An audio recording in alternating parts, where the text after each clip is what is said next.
Hello, this is Matt on the Moon Lambo channel. The White House reaching out to Ripple? Well, as it turns out, the campaign of Vice President Kamala Harris actually has reached out to Ripple and a couple other major crypto firms, apparently trying to, change things up a bit because, as you well know, this will be no secret to any of you listening since you pay attention and you're involved in crypto.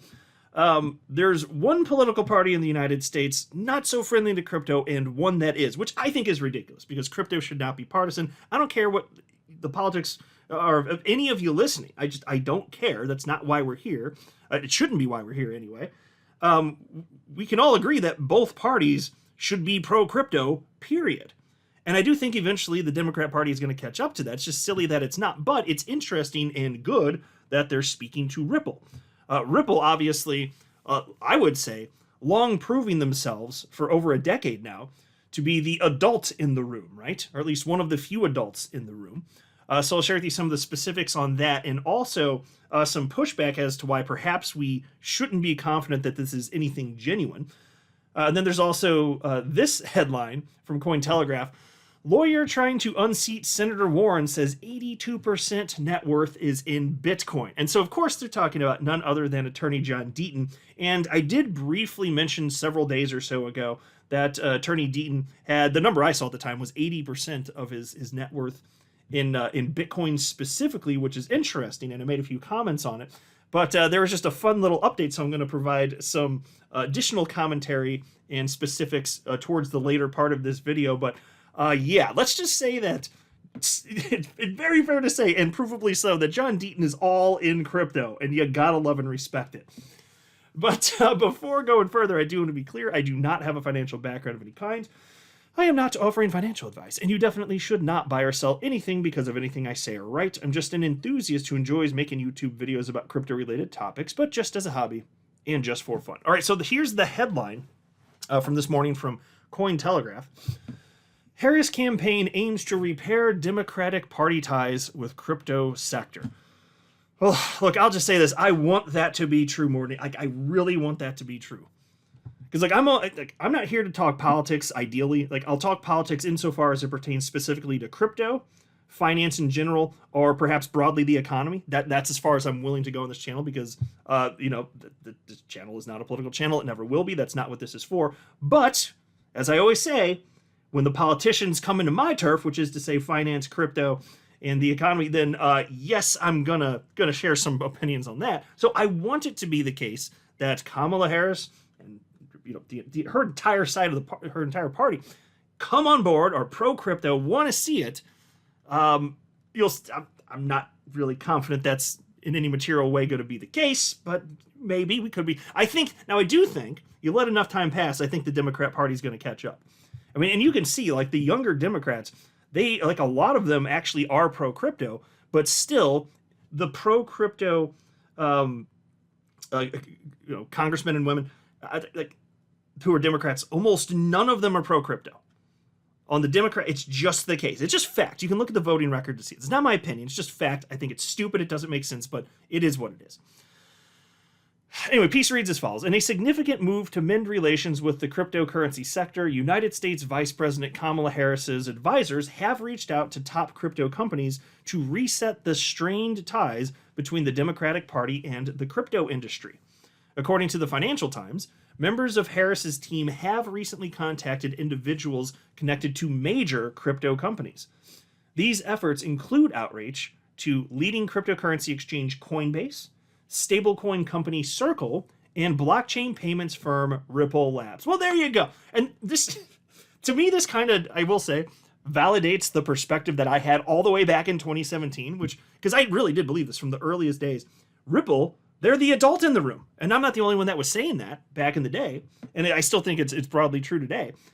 But with all the crazy nonsense, especially that was happening back then, and then Ripple's like, no, we want to work with the regulators, this and that. And now, of course, that was used by the toxic Bitcoin maximalists to say, yeah, see XRP, centralized coin, government banker coin, which never made any sense because Ripple was the company said that they wanted to do things from a completely legal perspective, where XRP, of course, is separate. It's just a decentralized cryptocurrency. You can use it for whatever you want, just like you can use Bitcoin for whatever you want. Just that one is technologically superior and better for payments, broadly speaking, XRP.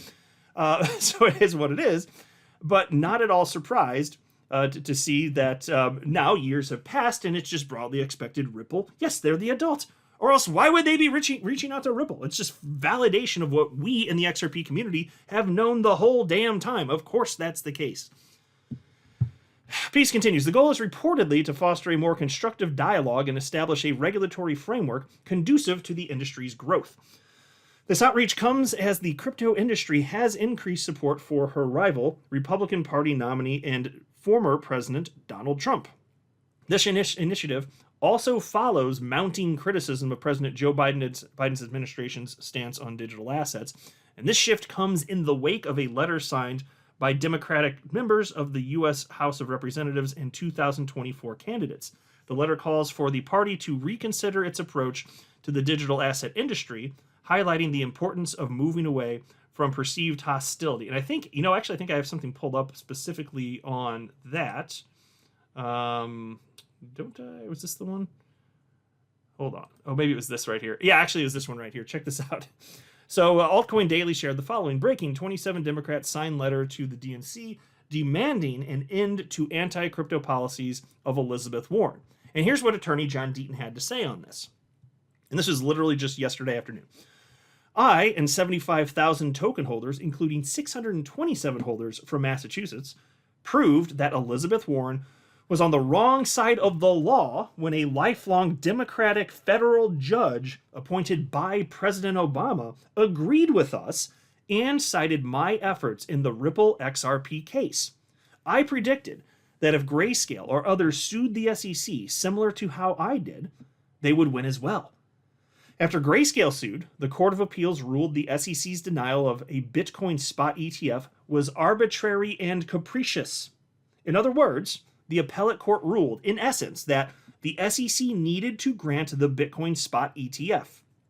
Despite that ruling, Elizabeth Warren argued that Gary Gensler and the SEC should defy the court's order and not grant the spot ETF. Elizabeth Warren's complete lack of respect for the law is utterly shameful. Senator Warren claims to be for the poor and middle class, yet wants to ban an asset class that could help lift people out of poverty and expand prosperity. The good news, change is coming. Yes, indeed. And of course, as you well know at this point, I'm sure, John Deaton running to oust Senator Warren and take over that Senate seat.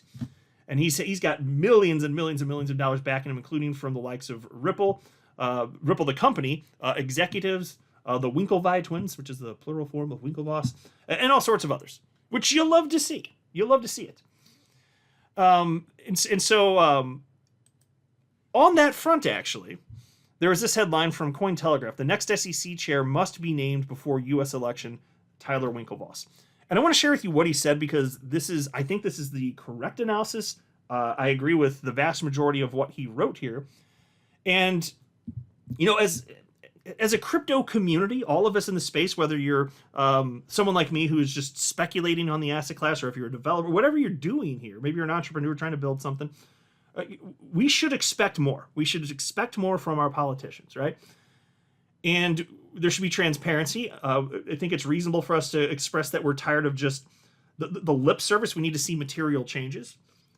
And there's one party that actually is voting in a way that is pro-crypto, and there's one that's not. And that's just the fact. I don't want that to be true. I'm just acknowledging reality. And I think that we should all push to have that changed. We should have these discussions and debates, right? And so here's what Tyler Winklevoss had to say the other day. And he referenced his brother Cameron Winklevoss here in the first sentence. He said, in June, Cameron and I were invited to a crypto roundtable in DC with the White House in attendance. 2 weeks later, we were disinvited because we publicly endorsed Donald Trump. The Biden-Harris administration did not want us there and refused to attend the event if we were present. While this is totally their choice, it perfectly captures this administration's unwillingness to sincerely engage with our industry beyond paying lip service. If you are truly looking to engage with our industry, after waging war on it for the past 4 years and understand its points of view in earnest, then certainly you would want to hear from and welcome the most vocal and critical voices. the people who have been most negatively impacted by your policies, even if their minds are made up. That is how you get real signal and perspective for self-reflection. Yeah, and so I have to say, that is childlike behavior. Say, I'm not going to there if you're going to there. You're going to be at the same party. I don't like you. I'm going to be there. It's like, shut up. Go there, be a damn adult. And mind you, Tyler's right here. Because he, specifically running Gemini, like they've been under attack policy-wise for several years. They'll still talk to this administration. But the administration, just because of the difference here in terms of who they're supporting, no, we're not even going to talk? Well, how the hell do you move forward with it? That's like half the country that doesn't agree that you should continue to be in charge. So you're just not going to discuss with anybody that just what has different political beliefs, broadly speaking? Like, what are you doing here? And so this is what I'm saying. This is, does it seem genuine, the approach? Not to me. I don't think they're serious at all. And I understand this was in June, but have you really seen a genuine shift in any sort of way? No. And Kamala, as I was saying in my last video, she's just been complicit in everything that's happened to this point. She's like, okay, whatever. Where's the pushback? Do you have your own opinion and perspective? Do you have a spine? All I see is that there's that party that has just been attacking all of us in crypto. And I don't like it, and I want it to stop. And so all the rest of this aside, I'd feel a lot better. So like, I'm not getting into my own personal politics. That's not what this is for. But I will just say, if both parties were pro-crypto and acted as such, then whichever side got elected in, I'd feel that much better knowing at least my financial well-being as it pertains to crypto is safe. I'd feel way better. I don't have that, though. I would only have that safe feeling with one party, not the other. That sucks. That needs to change. Anyway, Tyler continues. Disinviting your critics from a roundtable discussion because they support an opposing candidate, who, by the way, promised in no uncertain terms to end your war on crypto, is exactly the kind of behavior that makes crypto partisan. Not only is this behavior petty, it's fake engagement that only serves to create a meaningless echo chamber. But it also begs a deeper question. Who exactly from the White House disinvited us from this roundtable? President Biden? Doubtful. He didn't even show up. Was he even aware that this roundtable was being convened and happening? Again, doubtful given all that we now know and have seen. So who exactly is in charge? Is it the same people who one week say that President Biden is sharp as a tack and the next week sideline him? Who are these people, and how can we look them in the eye and get assurances that the next 4 years will be different? I'd love to know. Yeah, well, I'll pause to note, I would love to know as well. And I acknowledge certainly that under the previous administration with Trump, it was not great. It definitely was not. But things have shifted over the last 4 years. Like somehow, amazingly, the current administration with Biden was like, he was like, hold my beer, and did way worse than what happened on Trump. It's an all-out assault on crypto, basically. That's what this has been. That's way worse than what happened under Trump. It just is. And not only that, you've seen recent voting from the Republican Party going one way, pro-crypto, and Trump getting completely on board with that, whatever you think about it. I think it's probably going to prove to be more than just lip service, because it's basically effectively the party platform now. Why would you think it would be any different? So yes, I'd like those answers too. But anyway, he continues. The Biden-Harris administration had an opportunity to try and reset the relationship with the crypto industry this week. In direct contrast to how we all have been stonewalled and disinvited the last 4 years, and despite an infinite number of reasons not to, the Bitcoin conference graciously and magnanimously extended an invitation to Kamala Harris to speak to and engage with our industry in Nashville this weekend. That's an olive branch of real engagement. Harris declined. So folks, is it phony or is it not? What do you think here? This is what I'm concerned about. I understand there are people that think that perhaps Trump is doing nothing more than paying lip service, and you're entitled to that perspective. I'm optimistic it's not just lip service, but he would have to be in charge and then see what actually happens to know. And well, it's the same true either way. But here you have a real human behavior. It was like, no, I don't want to talk to them. Are you kidding me? You're running for president. This is a major issue, and it's a big-ass voting block. Are you dead serious? Yes, they're dead serious. Tyler continues. Which, of course, is no engagement at all. Harris declines, he said, which, of course, is no engagement at all. But to her defense, did she really? Maybe she wanted to speak, but the same people who installed her a week ago would not let her. We don't really know, and that's the problem. The only way to solve for this confusion and broken trust is for whoever is in charge to demonstrate real concrete action before November. Demanding that Harris or whoever calls the shots take action before November is the most nonpartisan position of all. As an industry, we should be completely aligned on this. We should demand to know, among other things, who the next chair of the SEC is before we head to the ballot box. This is table stakes, and this is how you make crypto bipartisan. No more guessing, no more hoping, no more surprises. Our industry should not tolerate any possibility of a repeat of the last 4 years. We need to see tangible change and a proof of commitment to treating our industry fairly and dealing with it in good faith going forward. Okay, so I have a bit of a critique there with what Tyler wrote. Yes, I would agree. Like, it would be great to magically know who the next SEC chair would be. But the thing is, the president nominates, and then there's a voting process. So you don't get to just decree that so-and-so bureaucrat is now in charge. That's not how this works. So it's not realistic and not possible. Now, any, either nominee, so, Kamala Harris or Donald Trump, either of them could say who they think they would nominate if they wanted to this far. But it's a bit premature. So while yes, we'd love that in crypto, is it realistic? Should we really push? It's like, I don't think so. I would respectfully disagree on that particular point. Even though I'd like to see that in a magical world, no, I don't think that it's reasonable for that to actually occur. And literally, it can't be made. Like, even if a president said that, again, there's a voting process. It's like, it doesn't mean anything anyway. Like, it can't. It literally can't. That's not how this works. And then he says, my hope is that in the not too distant future, there are no politicians at any Bitcoin or crypto conferences, not because they are not welcome, but because crypto is so universally accepted that it is no longer a campaign issue and therefore would be a waste of their time. Like going to a conference on whether or not email or the internet should be legal or allowed. I'd like to get back to building full time, and I know all of you would too. In order to do this, we as an industry must demand that both parties embrace our industry, treat it fairly, and do everything in their power to ensure that America is the best home in the world for crypto. The Biden-Harris administration has 4 years of terror to unwind and only 101 days before November to do it. The ball is in their court. Okay, so I thought that was a great write-up. I agree with most of that perspective, not literally all of it, obviously, as I critique some of it. But yes, and we should be skeptical of them. Why wouldn't we be skeptical of them? Of course we are. It makes all the sense in the world. Then we have the next story, Cointelegraph. Lawyer trying to unseat Senator Warren says 82% net worth is in Bitcoin.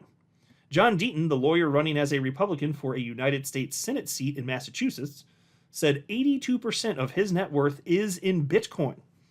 At the Bitcoin 2024 conference in Nashville on July 27th, Deaton addressed his campaign against incumbent Senator Elizabeth Warren to a crowd of crypto enthusiasts.